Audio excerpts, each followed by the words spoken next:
The courtroom fell into a stunned silence as the unthinkable happened. Karen Thompson, the president of the Oak Ridge HOA, stood up during the trial, her face twisted with rage, and slapped my 10-year-old daughter Lily across the face.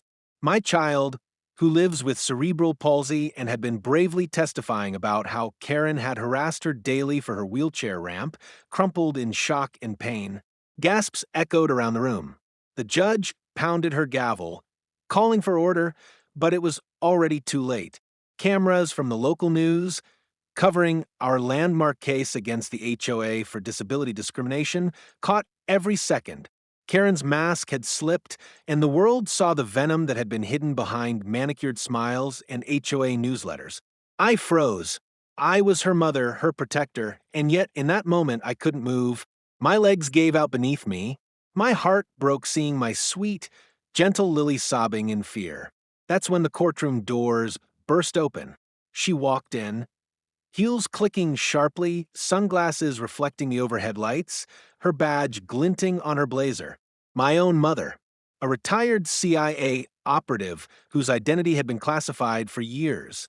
She had flown in from overseas without warning after watching the live feed online.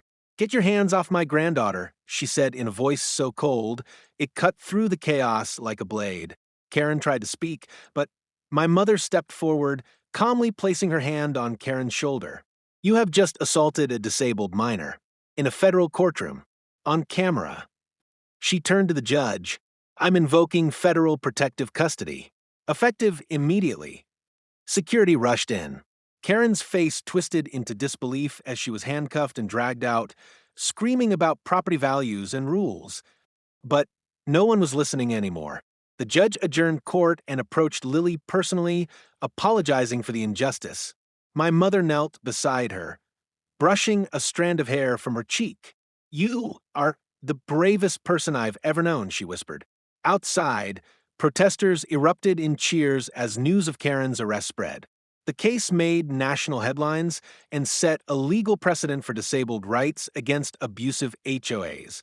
But all that mattered to me was that my daughter finally felt safe, and that her grandmother had come home to fight beside us.